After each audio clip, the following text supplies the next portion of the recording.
I love spooky stuff. Nightmare Before Christmas, Coraline, The Addams Family, almost anything by Tim Burton, Neil Gaiman, or Henry Selick, I'm here for it. Naturally, people assume that I'm a huge horror fan, but fun fact, I'm also kind of squeamish, so I really dragged my feet when it came to watching iconic horror slasher films. That's not to say I haven't watched any horror, like I love the Universal monster movies, a genre of horror that definitely had a big effect on modern slashers. Of course we want movies to be scary, but we want the killer to be memorable, like Freddy, Jason, Mike Myers. No, not that one. Eventually I got around to watching the classics, even if I'm not the biggest fan of the gore. However, while I'm not the biggest fan of slashers, I am the biggest fan of metafiction, and oh boy, does Scream 1996 scratch that itch. It's become almost a trope in and of itself for horror films to have an edge of self-awareness. But back in the mid-90s, Scream made meta elements in horror wildly popular because of how well they used them. The deconstruction and satire of the usual tropes and cliches spun the genre into something completely new thanks to Wes Craven's masterful writing. This is how Scream breaks the fourth wall. Without a doubt, one of the most iconic lines from Scream is the infamous, "Do you like scary movies?" You like scary movies? Uh-huh. And it perfectly sets up the world these characters inhabit. In the opening scene, the character Casey receives a phone call from a mysterious voice. It feels off, but not threatening at first. So Casey chats with them, saying she's about to watch some scary movies. This leads into a series of cinematic illusions that continue all the way to the end of the movie. For anyone who doesn't remember their high school English class, an illusion is when a work of fiction references another, completely unrelated work of fiction. Usually this term refers to literature, but movies and TV do it all the time. Casey and the Caller hit many of the most popular horror slasher films, like Halloween and Nightmare on Elm Street, establishing these characters as genre savvy to the tropes and cliches of the very movie genre they're in. While plenty of critics cite moments like these as breaking the immersion of some works, it's honestly more realistic. In our media-saturated age, people discuss fiction all the time. I'd say the average person probably does it multiple times a day. I mean, here you are watching a YouTube video doing exactly that. However, this little banter in the opening scene about horror movies turns sinister as the voice becomes more threatening, ultimately suggesting a twisted game of trivia, a game that Casey has to win or else her boyfriend dies. Scream uses this horror trivia as the scene's ticking time bomb, in addition to the burning popcorn that was set up earlier. As Casey becomes more and more distraught, she desperately shouts an answer, and viewers familiar with Friday the 13th knew immediately she answered wrong. They caught their breath a moment before everyone else as her caller taunted her with the correct answer. As a side note, this opening scene spoiled Friday the 13th for me. Just saying. The opening scene places an emphasis on these characters holding the same knowledge as the audience, and Scream very smartly weaponizes nerd knowledge against the audience. In my video about breaking the fourth wall, I mentioned that metafiction is a genre that doesn't let you forget that you're engaging with a work of fiction, and Scream takes every opportunity to remind you that you're watching a horror movie. Seriously, it references like 20 horror films in some way. That averages to a reference every 5 minutes for the film's approximate 100-minute runtime, and that's in between the horror trope discussion the characters have. And people think Marvel has a lot of pop culture references. Scream also mentions E.T., All the Right Moves, Meg Ryan movies, shows a copy of Clerks, and mentions the 1993 Ricki Lake talk show. At least one of those is a bit dated. Where do you get this? Ricky Lake? You are pathetic. Tangent aside, my point is that Scream is a horror movie that dares you to try to figure it out. And this is displayed nowhere better than the Scream rules to survive a horror movie. While the "Do you like scary movies" line is one of the most memorable moments of the film, probably even more well known is the horror movie survival rules scene. Fairly late into the movie, a party of students sit down to watch Halloween and do the classic heckling of horror movie characters when Randy explains why something is happening. And why? Because he says, "You don't know the rules? Have an aneurysm, why don't you? There are certain rules that one must abide by in order to successfully survive a horror movie." This is point-blank, blatant genre savviness. And really, I can't break the scene down better than the movie itself. Number 1, you can never have sex. Sex equals death. Okay? Number 2, you can never drink or do drugs. The sin factor. It's a sin. It's an extension of number 1. And number 3, never, ever, ever, under any circumstances say, "I'll be right back." Because you won't be back. This is where Wes Craven really weaponizes nerd knowledge. If you've seen a million horror movies, then you already know these rules. So if characters in horror movies break these guidelines, they don't survive.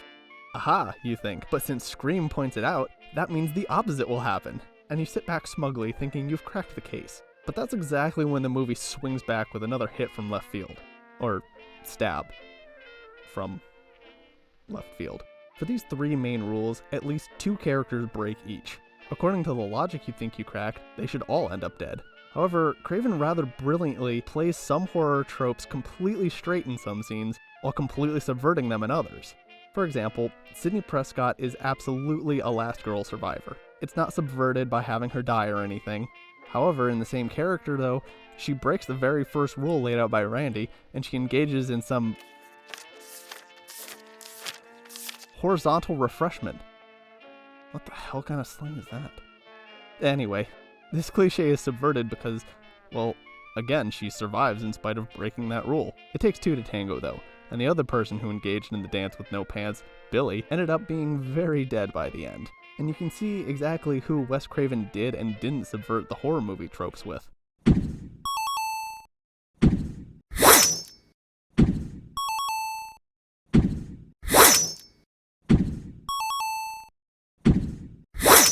In the opening scene, Ghostface chides Casey for asking, "Who's there?" Who's there? You should never say who's there. Don't you watch scary movies? It's a death wish.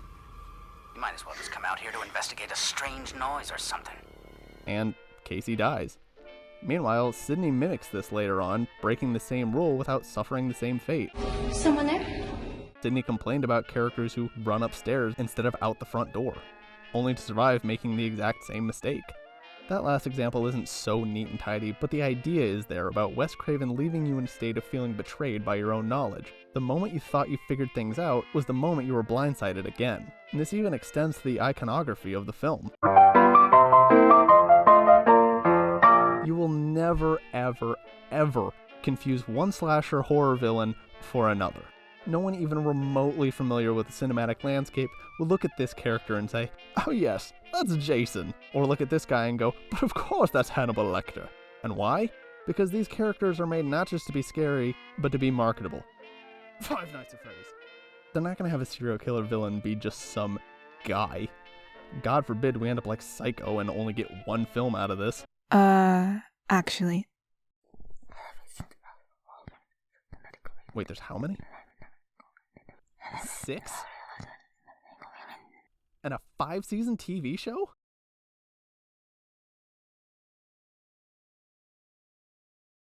Well, I never see Norman Bates included on those horror icon posters, so my point still stands.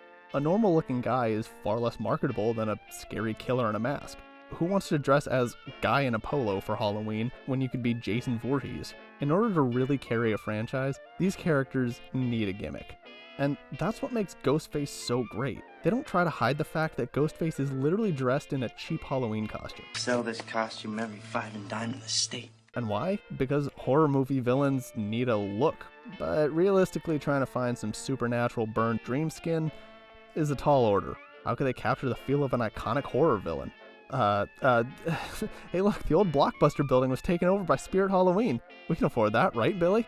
Even the name, they're not Killjoy, Pinhead, Jigsaw, or anything menacing. They're just wearing a generic Ghostface Halloween mask, and thusly dubbed Ghostface. So Ghostface is a parody of slasher villains having a marketable look. In the process, though, the writers made Ghostface marketable all on their own. So in the Scream universe, the characters are wearing a cheap Halloween mask, while in real life, you can head down to the decaying corpse of any recently vacated retail store to find a Spirit Halloween selling the exact same mask. And that means profit for the creatives. It's honestly a really brilliant way of both catering to the lucrative side of storytelling while incorporating a satire of slasher villains. Speaking of the villain, or I guess I should say villains, let's talk about motivation. While Scream is very clear in how it follows and breaks cliches, the trope of the villain motivation is much muddier. Every piece of writing advice will say you need strong character motivation, especially for your villains. However, in horror, sometimes having no motivation for the violence is much more terrifying. And Scream grapples with these two paths. The killers, Billy and Stu, both have a motivation and don't have a motivation. Billy's motivation is revenge. He targets Sidney with a reason following the sins of the father trope. Or, in this case, sins of the mother. Sidney's mother and Billy's father had an affair, leading to the divorce of Billy's parents at a young age. He says this messed him up. It's not the deepest, but it is a motivation.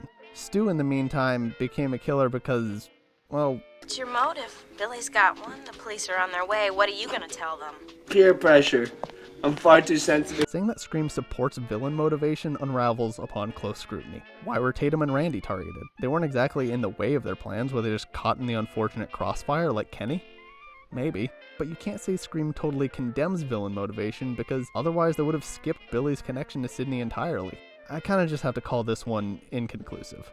Another story device that Scream plays with is the red herring. I'm no music specialist, but the way the music swells during moments where nothing happens, it's just another way to weaponize what you know.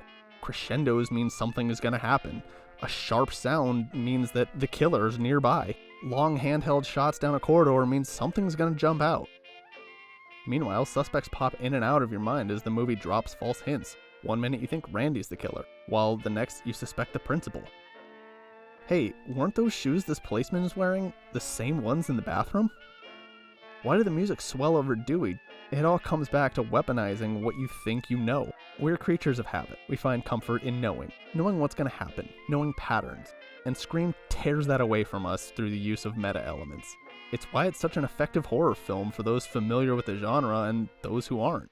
So, while Ghostface isn't staring into the camera and talking to the audience, the film is, without a doubt, metafiction. You just can't remove the meta elements without changing the entire thing.